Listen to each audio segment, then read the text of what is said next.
The reach of American might is rapidly spreading in real time. In the aftermath of recent U.S. military action in Venezuela, the Trump administration is considering targeting even more countries. Has the president's America First promise faded, giving rise to what some have called the Don-roe Doctrine? Hello and welcome to USA Today's The Excerpt. I'm Dana Taylor.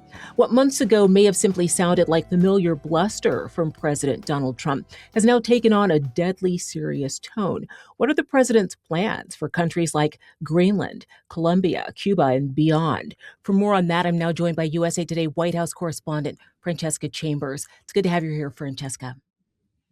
Thanks, Dana. That's a long list of territories for us to cover. We need to start with Iran because a lot happened over the weekend, and Trump has definitely amped up his rhetoric. What's happening there?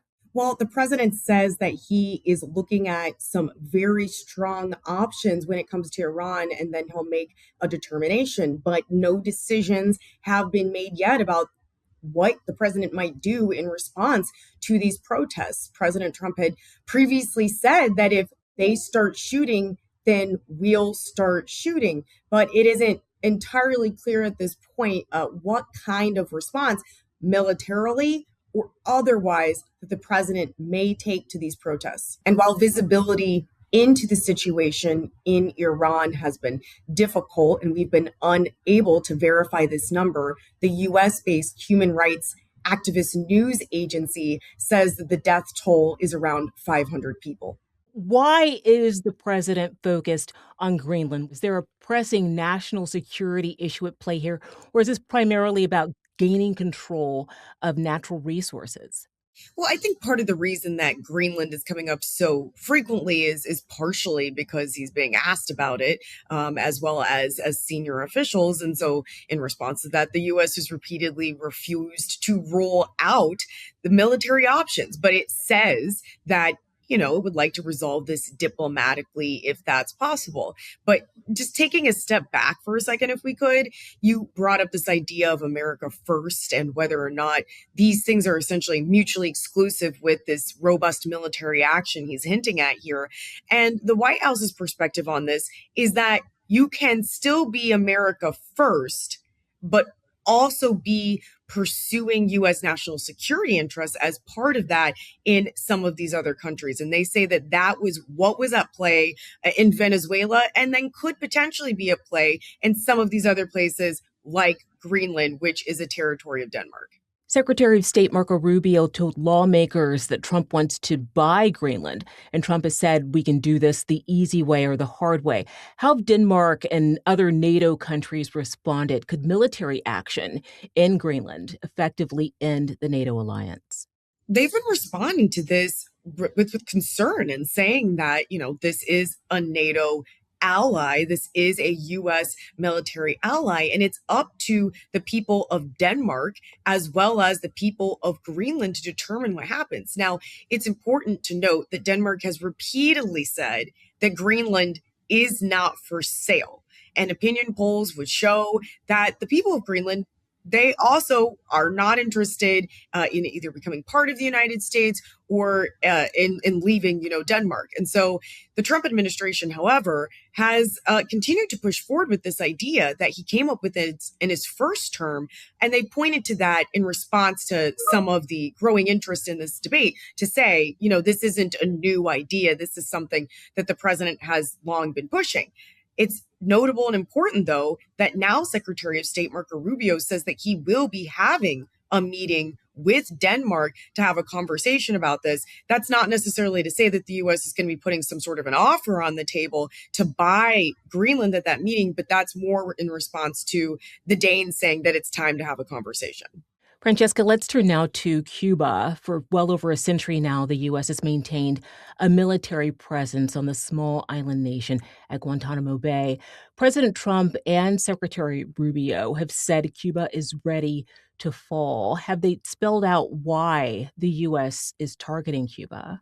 Well, they believe that it's ready to fall in terms of the fact that it is so reliant on Venezuela. And so it's their belief, and not just their belief, by the way, experts who I've spoken to in the region, that by cutting off Venezuelan oil to Cuba, by cutting it off from the Maduro regime, that the Cuban regime could be under a lot of economic pressure. And so that it could just collapse internally on its own. Now, there is some debate about how long that could potentially take and what the US's role then would be in Cuba afterwards. But that's why it is that the president, as well as Secretary of State Marco Rubio, are now suggesting that maybe they don't need to take any military strikes or pull a Maduro-style action in Cuba to get the intended result. And by the way, some experts think that part of the reason that they took the action they did in Venezuela was to try and bring about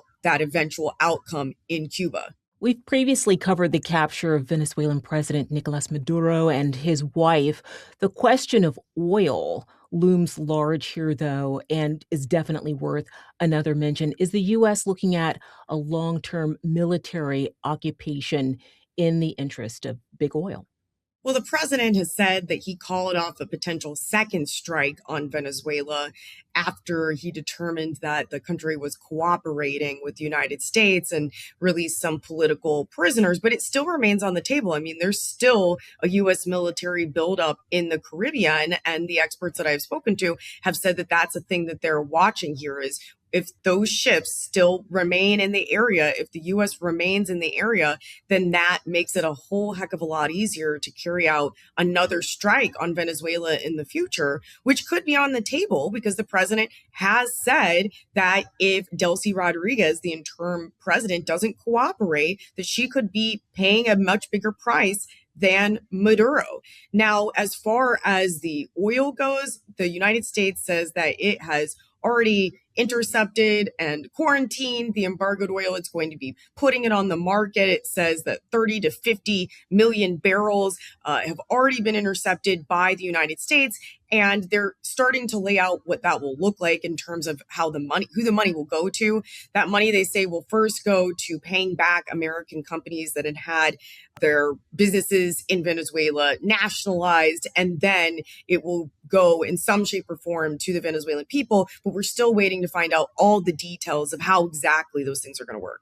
Venezuela isn't the only South American country on Trump's radar. What's going on with Colombia? Yes. So Colombia is another one that the president has suggested was on his target list. He had said that Gustavo Petro, the country's president, was a sick man, and he said it was a sick country. Now, Petro, notably, is due to leave office this summer. He's constitutionally barred from seeking another consecutive term. And so Colombia is seen for many reasons as a country where Trump might actually be less likely to take action. I mean, namely because they're a key partner of the United States militarily. There's deep economic ties between the United States and Colombia, and no one's questioning his election, Petro's election, whereas in Venezuela, the United States has argued that he was an illegitimate leader because his last election is one that is widely disputed.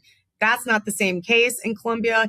And besides the fact, people close to the administration say that the fact that Petro is going to be leaving office soon means that there will be change coming either way. The president, by the way, did soften his tone when it came to Colombia after speaking to President Petro on the phone. He says the Colombian leader gave him a call and that now he's going to be having him over to the White House.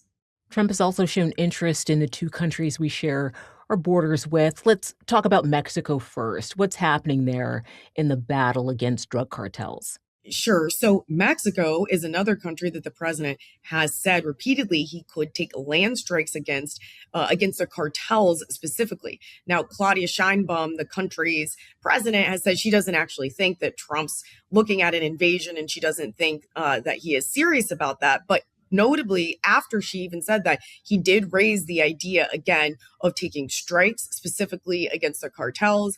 Some of the experts that I have spoken to have said that they would hope, if that's what he's going to do, that he would do that working hand in hand with the Mexican government rather than doing it independently. During his second presidential campaign, Trump referred to Canada as, quote, a very large faucet. Last year, we saw Canada and the U.S. engaged in a battle over tariffs. What's the latest there? Well, those threats against Canada and making it the 51st state and annexing it haven't come up recently in response to all this military intervention and action that we're talking about, nor has the president's comments about the Panama Canal, which is something else he had said that he wanted to reclaim. But, Greenland, as we talked about before, has come back around. So that's not to say that all of these other things couldn't come back up too. Francesca, just glancing at a map, it appears as if President Trump may want the U.S. to control most or all of North and South America. Is it clear what the ultimate end game is here for the Trump administration? Well, military intervention by the United States could take a lot of forms. I mean, that could be strikes specifically against the cartels, as we're talking about in Mexico.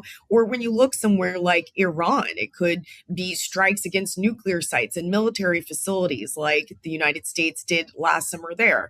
It doesn't necessarily mean that going in and capturing and arresting a leader like what the president did in Venezuela. I think, as we've discussed here, that robust U.S. military intervention also doesn't necessarily mean American boots on the ground. Does this sort of shift toward territorial control mirror what we're seeing in Russia and Ukraine, or with China and Taiwan? And what are lawmakers who are opposed to the Trump administration's foreign policy ambitions saying right now?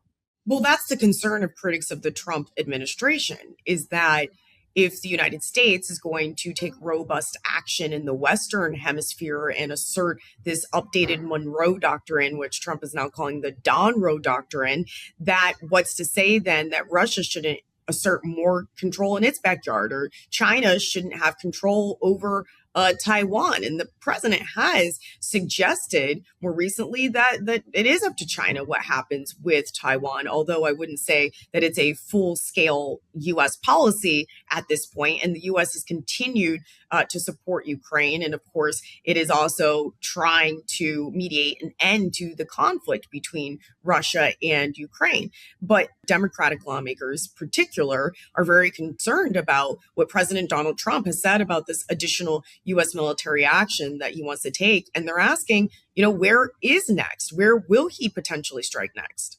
Francesca, we've covered a lot of ground. What will you be watching for next?